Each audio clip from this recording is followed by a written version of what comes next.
जय हिंद दोस्तों, RT smart study में आपका फिर से स्वागत है। आज हम लोग लूसेंट बैच में सेट नंबर 2 को देखेंगे। तो ज़्यादा समय ना गवाते हुए हम लोग देख लेते हैं। तो सेट नंबर ये 2 है, सेट नंबर 2 है। तो ज़्यादा समय ना गवाते हुए हम अपने प्रश्नों को देखते हैं, क्योंकि कम समय में ज़्यादा प्रश्नों को देखेंगे तभी हमारे एग्ज़ाम के लिए बेनिफिट होगा।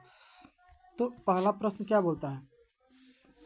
पहला प्रश्न बोल रहा है कि सिंधु सभ्यता में यातायात के लिए लोग किस प्रकार के वाहनों का उपयोग करते थे। तो दो पहियों और 4 पहियों वाली बैलगाड़ी या भैंसा गाड़ी का उपयोग करते थे। तो सिंधु घाटी सभ्यता में यातायात के लिए लोग किस वाहन का उपयोग करते थे? तो 2 और 4 पहियों वाली भैंसा गाड़ी या बैलगाड़ी का उपयोग करते थे। आगे देखते हैं। मेसोपोटामिया के अभिलेख में वर्णित मेलुहा शब्द, यानी कि मेसोपोटामिया के जो अभिलेख है उसमें मेलुहा जो शब्द है वो किस सभ्यता से संबंधित है? तो सिंधु सभ्यता से संबंधित है, सिंधु सभ्यता से संबंधित है। आगे देखते हैं। हड़प्पा एवं मोहनजोदड़ो को एक विस्तृत साम्राज्य की जुड़वा राजधानी किसने कहा? तो पिग्गट ने कहा। किसने कहा? पिग्गट ने कहा। आप लोगों को पता होगा कि दयाराम जो साहनी है ये हड़प्पा की खोज किए थे। हड़प्पा की खोज किए थे, कब किए थे? तो 1921 ईस्वी में किए थे। और आर.डी. बनर्जी यानी कि व्योमेश चंद्र बनर्जी ने कब किया था? तो राखल दास बनर्जी का किया था। राखल दास बनर्जी इनको बोलते हैं। किसको? आर.डी. बनर्जी यानी कि राखल दास बनर्जी। इन्होंने किसका खोज किया था? तो मोहनजोदड़ो का खोज किया था। मोहनजोदड़ो का खोज किया था कब? 1922 ईस्वी में किया था। आगे देखते हैं। सिंधु सभ्यता के लोग धरती को किसकी देवी मानकर पूजा करते हैं? तो उर्वरता की देवी मानकर पूजा करते हैं।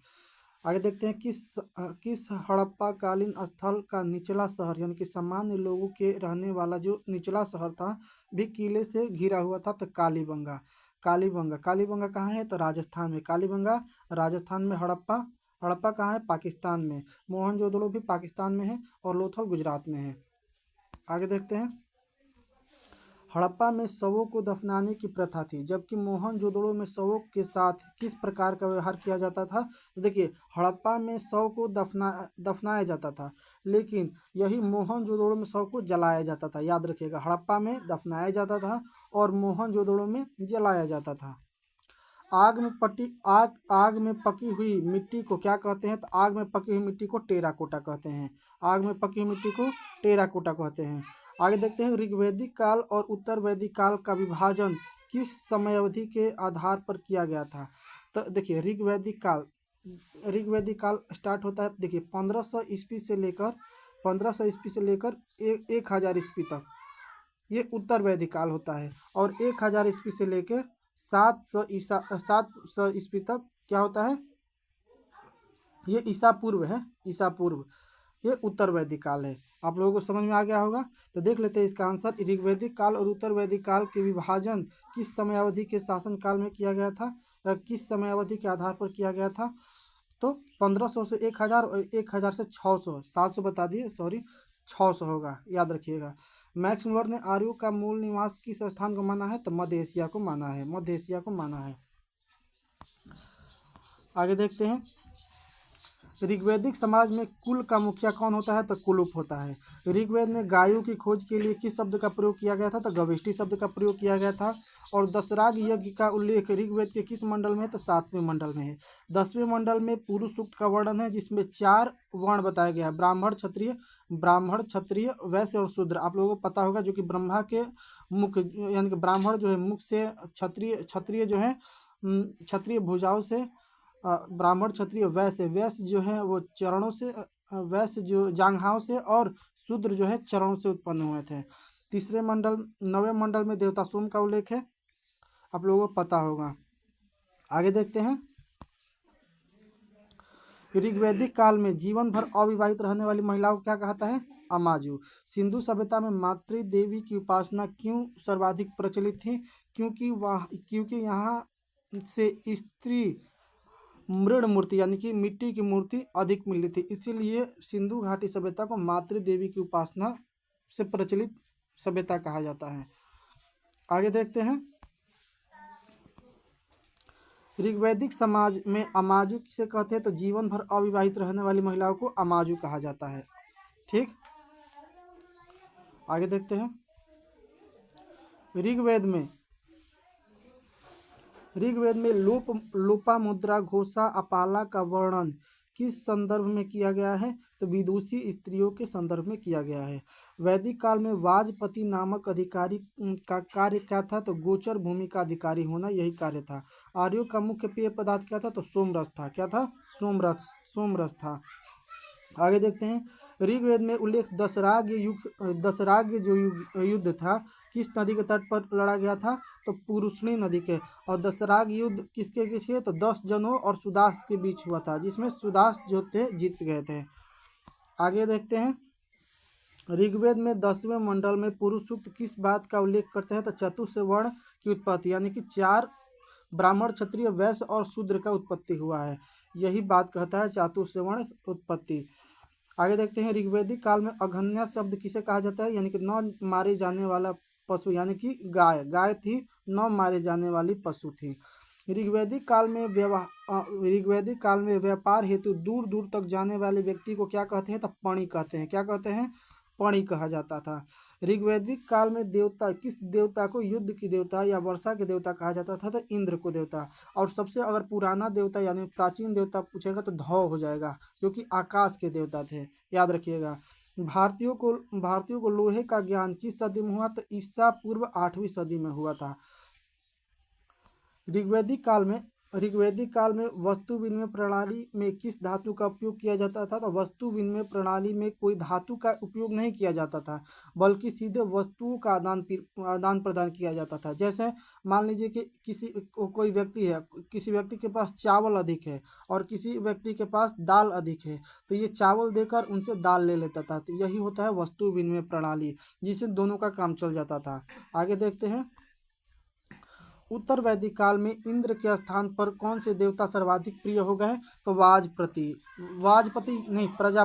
प्रजापति। देखिए, हमने पढ़ा कि जो वैदिक काल है, वैदिक काल 2 भागों में बटा था। सबसे पहले ऋग्वैदिक काल और दूसरा उत्तर वैदिक काल। तो ऋग्वैदिक काल में जो प्रिय जो देवता थे वो इंद्र थे। कौन थे? इंद्र थे। और उसके बाद उत्तर वैदिक काल में प्रजापति हो गए। कौन हो गए? प्रजापति हो गए, याद रखिएगा। आगे देखते हैं, उत्तर वैदिक काल में राजा के राज्याभिषेक के समय किस यज्ञ अनुष्ठान का उपयोग किया जाता था? तो राजसूय यज्ञ का अनुष्ठान किया जाता था। सत्यमेव जयते किस उपनिषद से लिया गया है? तो मुंडकोपनिषद से लिया गया है। और किस उपनिषद में यज्ञ की तुलना फूटी नाव से की गई है? किससे की गई है? फूटी नाव से की गई है। तो मुंडकोपनिषद में ही की गई है। आगे देखते हैं,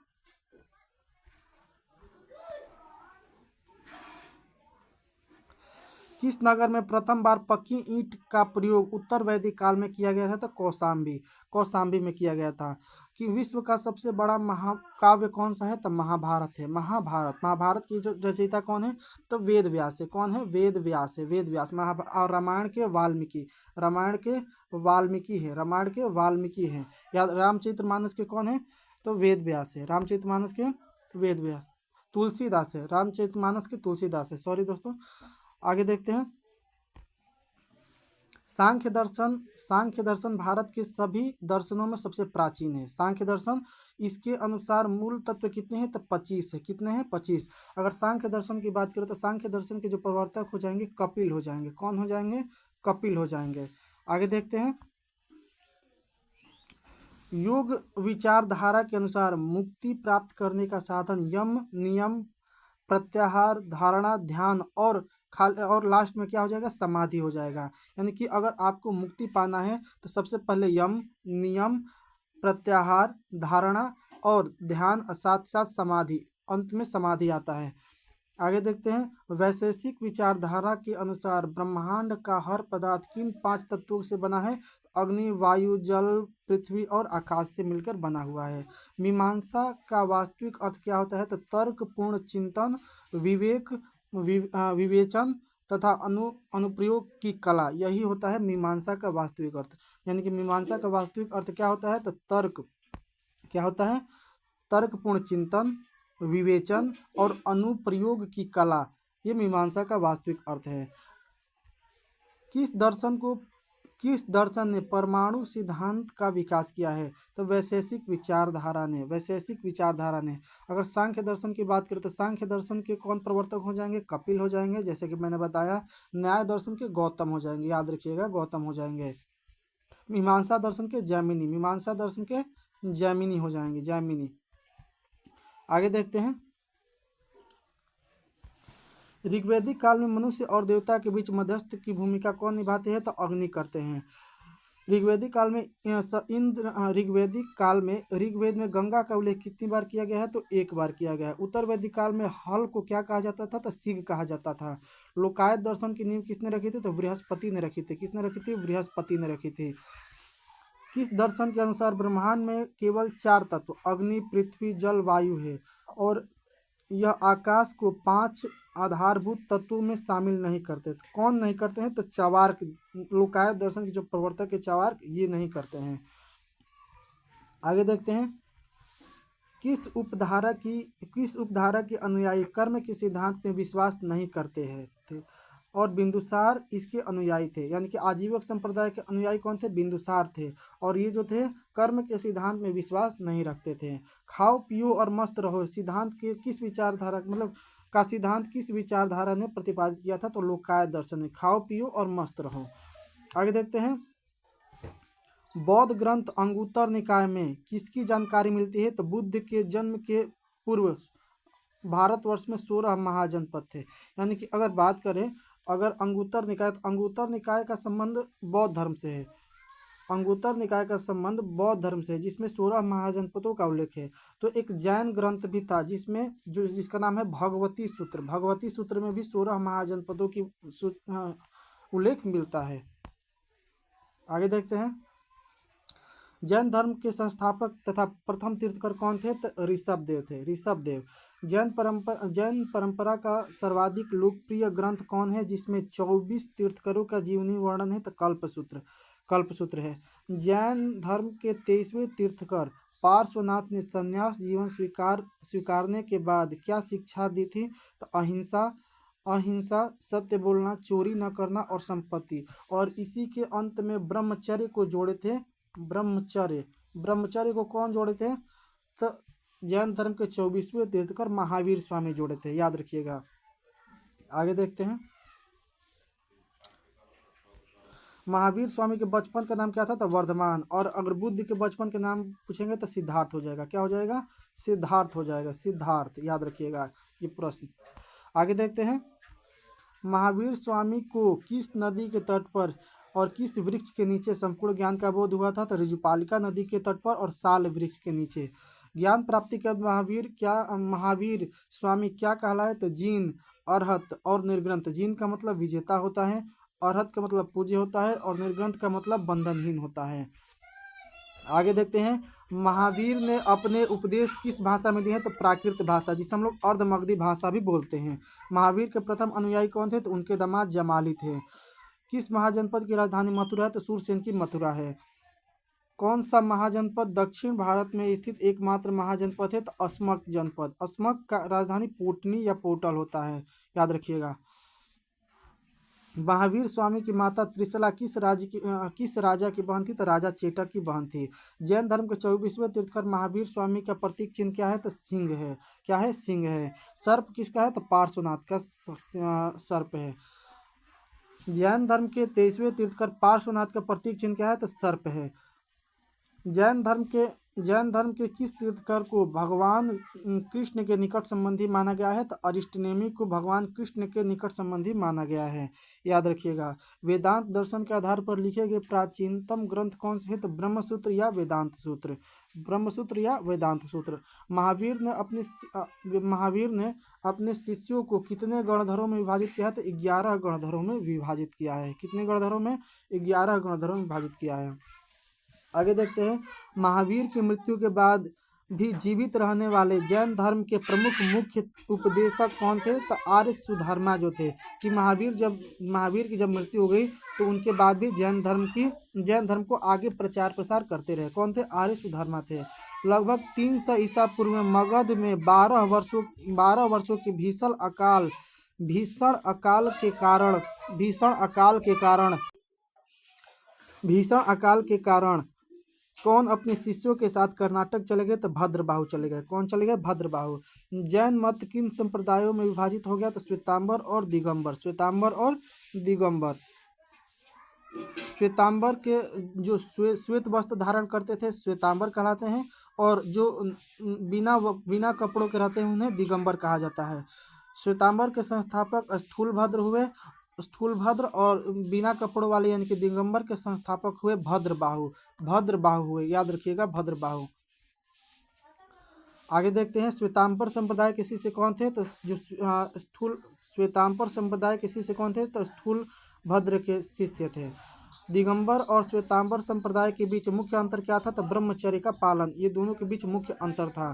किस संप्रदाय का मानना है कि महिलाएं तीर्थकर नहीं हो सकती? तो दिगंबर संप्रदाय का मानना है, क्योंकि वो बिना कपड़ों के रहते हैं, इसीलिए उनका मानना है कि महिलाएं अगर तीर्थकर में रहेंगी तो बिना कपड़ों का अच्छा नहीं लगेगा। आगे देखते हैं प्रथम जैन संगीति का आयोजन किस स्थान पर हुआ था? तो वल्लभी गुजरात में। वल्लभी गुजरात में हुआ था। जैन धर्म के त्रिरत्न कौन थे? सम्यक दर्शन, सम्यक ज्ञान और सम्यक आचरण था। जैन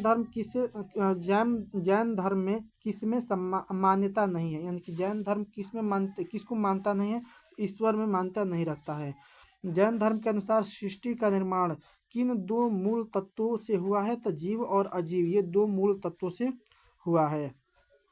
आगे देखते हैं जैन धर्म अपने आध्यात्मिक विचारों को किस दर्शन से ग्रहण किया है? तो सांख्य दर्शन से। सांख्य दर्शन के कपिल हो जाएंगे, योग दर्शन के पतंजलि हो जाएंगे। कौन हो जाएंगे? पतंजलि हो जाएंगे। उसके बाद न्याय दर्शन के गौतम हो जाएंगे, याद रखिएगा। अगला है मैसूर के गंग वंश के राजाओं के सेनापति और प्रधानमंत्री चामुंडे राय ने कर्नाटक में किस विशाल मूर्ति का निर्माण कराया था? तो गोमतेश्वर की मूर्ति था। गोमतेश्वर की मूर्ति का निर्माण कराया गया था। आगे देखते हैं राजस्थान के माउंट आबू पर स्थित जैन मंदिर का निर्माण किसने कराया था? तो विमल शाह ने कराया था। किसने कराया था? विमल शाह ने कराया था। जैन तीर्थंकरों की जीवनी किस ग्रंथ में है? तो कल्पसूत्र में जैन तीर्थंकरों की जीवनी है। और अगर बौद्ध तीर्थंकरों की जीवनी यानी कि जातक में महावीर और बौद्ध धर्म से संबंधित जीवनी बताया गया है। आगे देखते हैं महावीर की मृत्यु या निर्माण किस स्थान पर? तो राजगीर या पावापुरी बोला जाता है। तो राजगीर कहाँ है? बिहार में है। बौद्ध धर्म के संस्थापक गौतम बुद्ध और किस नाम से जाने जाते हैं? तो लाइट ऑफ एशिया, यानी कि एशिया का ज्योतिपुंज कहा जाता है उनको। उन्हें शाक्य मुनि भी कहा जाता है, याद रखिएगा, शाक्य मुनि कहा जाता है। गौतम बुद्ध किस स्थान मतलब गौतम बुद्ध का जन्म जो हुआ किस स्थान पर हुआ? तो कपिलवस्तु के लुम्बिनी नामक स्थान पर हुआ था। गौतम बुद्ध के बचपन का नाम क्या था? तो सिद्धार्थ था। और बौद्ध धर्म के अनुसार गौतम बुद्ध ने गृह त्याग जो किया था, गृह त्याग का प्रतीक क्या था? तो घोड़ा था, याद रखिएगा। मृत्यु का प्रतीक स्तूप है। सिद्धार्थ यानी कि गौतम बुद्ध जो थे 29 वर्ष की अवस्था में गृह त्याग किए, जिसे बौद्ध धर्म में क्या कहा जाता है? तो महाभिनिष्क्रमण कहा जाता है। और जो निर्वाण प्राप्त किए थे तो उन्हें महापरिनिर्वाण कहा जाता है। और जो उपदेश दिए थे उन्हें धर्मचक्र परिवर्तन कहा जाता है। बुद्ध के प्रथम गुरु अलार कलाम जो थे, जो वैशाली के थे, उन्होंने सिद्धार्थ को किस दर्शन की शिक्षा दी थी? सांख्य दर्शन की शिक्षा दी थी। ज्ञान प्राप्ति के बाद सिद्धार्थ ने राजगीर में किस गुरु से योग दर्शन का शिक्षा प्राप्त किया था या ज्ञान प्राप्त किया था? तो रुद्र कराम पुत्र से। यानी कि पहले गुरु कौन थे? तो अलार कलाम थे और दूसरे गुरु रुद्र कराम पुत्र थे। आगे देखते हैं सिद्धार्थ ने 35 वर्ष की आयु में किस नदी के तट पर ज्ञान की प्राप्ति की है? तो निरंजना यहाँ पर होगा, निरंजना या फाल्गु नदी के तट पर, ठीक ना, याद रखिएगा, ये गलत है, सोन नदी नहीं होगा। आगे देखते हैं ज्ञान प्राप्ति के बाद सिद्धार्थ को किस नाम से जाना गया है? तो बुद्ध के नाम से जाना गया, बुद्ध के नाम से। बुद्ध ने अपना प्रथम उपदेश किस भाषा में दिया था? तो बुद्ध ने अपना उपदेश पाली भाषा में दिया था। कुछ कह रहा है किस स्थान पर दिया था? तो दिए थे सारनाथ ऋषिपट्टनम में। और सर्वाधिक और कौन से भाषा में दिए थे? तो पाली भाषा में दिए थे। कौन से भाषा में? पाली भाषा में दिए थे। बुद्ध के प्रथम उपदेश बौद्ध ग्रंथों में किस नाम से जाना जाता है? तो धर्मचक्र प्रवर्तन कहा जाता है। बुद्ध ने अपने उपदेश जन साधारण की कौन सी भाषा में किए हैं? तो पाली भाषा में। कौन सी भाषा में? पाली भाषा में किए हैं। आगे देखते हैं, बौद्ध धर्म के 4 आर्य शर्त में पहला सत्य कौन है? तो दुख है। कौन है? दुख। इनमें से कौन बौद्ध धर्म का अष्टांगिक मार्ग नहीं है? तो सम्यक भोजन अष्टांगिक मार्ग के अंतर्गत नहीं आता है, याद रखिएगा। सम्यक वाणी, सम्यक संकल्प, सम्यक दृष्टि, ये सब आता है अष्टांगिक मार्ग में, लेकिन नहीं आता है सम्यक भोजन, नहीं आता है।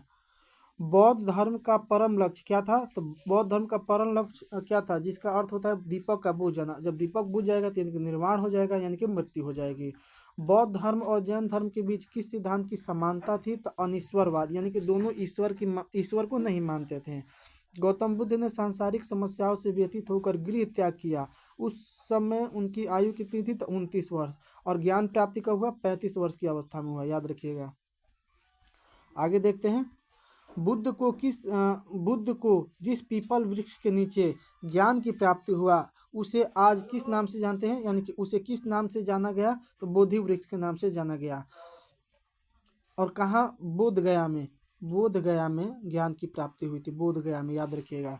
आगे देखते हैं कि बुद्ध द्वारा दिए गए मध्यम मार्ग को किस नाम से जाना जाता है? तो मध्यम प्रतिपदा के नाम से जाना जाता है।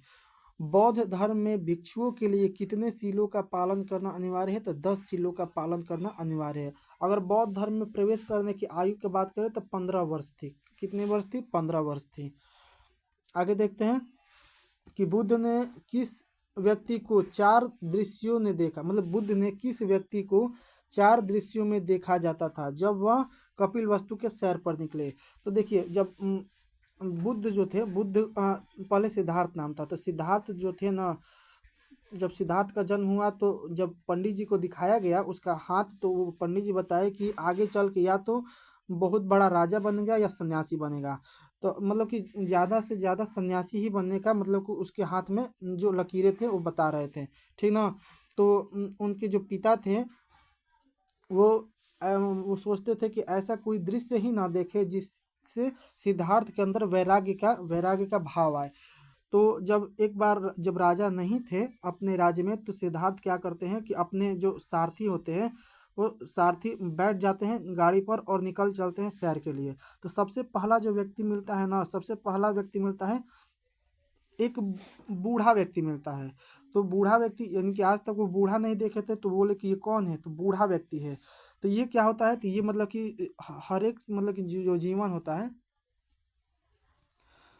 सभी लोग बूढ़ा होंगे। और दूसरा जो व्यक्ति देखते हैं, देखिए 4 व्यक्ति देखे थे। रुकिए, समझा रहे हैं आपको ये। तो सबसे सबसे पहला जो व्यक्ति देखा, वो पहला व्यक्ति देखा, बूढ़ा व्यक्ति देखा था। कौन देखा था? तो बूढ़ा व्यक्ति देखे थे, बूढ़ा व्यक्ति। और दूसरा जो व्यक्ति था, वो दूसरा व्यक्ति था बीमार व्यक्ति। कौन सा था? बीमार व्यक्ति, बीमार व्यक्ति। और तीसरा जो देखा था वो 100 देखा था। क्या देखा था? 100 देखे थे। और चौथा जो थे, एक सन्यासी को देखे थे, सन्यासी को देखे थे। आप लोग याद रखिएगा, अगर पूछेगा कि सिद्धार्थ जब कपिल वस्तु के सैर पर निकले तो सबसे पहले किस व्यक्ति को देखे थे, दूसरे नंबर पर, ये सजाने के लिए भी दे सकता है या मिलान करने के लिए भी दे सकता है। आप लोग ध्यान रखिएगा। आगे देखते हैं, बौद्ध धर्म के अनुसार अहिंसा जो है किस शील के अंतर्गत आता है? तो 10 शीलों के अंतर्गत ही अहिंसा आता है। बुद्ध के जीवन से संबंधित किस घटना का प्रतीक कमल एवं साढ़ है? तो कमल एवं साढ़ जन्म के प्रतीक का। गृह त्याग का है घोड़ा, गृह त्याग का घोड़ा। ज्ञान का है चक्र। और मृत्यु का है स्तूप, मृत्यु का स्तूप है, याद रखिएगा। आगे देखते हैं, लास्ट क्वेश्चन है इसका, हम इसमें बोल रहा है कि बुद्ध ने अपने उपदेश किन किन राज्यों में दिए थे? तो कौशल, वैशाली, कौशाम्बी और अन्य राज्यों में। और सर्वाधिक जो उपदेश दिए थे श्रावस्ती में दिए थे। कहाँ दिए थे? श्रावस्ती में दिए थे, याद रखिएगा। आप लोग बताइएगा कि आप लोगों को ये वीडियो कैसा लगा। अगर आप लोगों को ये वीडियो अच्छा लगे तो लाइक करिएगा और कमेंट जरूर कीजिएगा, और अपने दोस्तों के पास शेयर जरूर कीजिएगा। अगर अभी तक आपने सब्सक्राइब नहीं किया है तो कर लीजिएगा। आप लोगों को ये डेली अपसेट मिलेगा, 2 से 3 सेट रोज़ मिलेगा। रिवीजन में आप लोगों को एकदम बहुत बढ़िया काम आएगा। तो धन्यवाद, जय हिंद। मिलते हैं अगले वीडियो के साथ। धन्यवाद।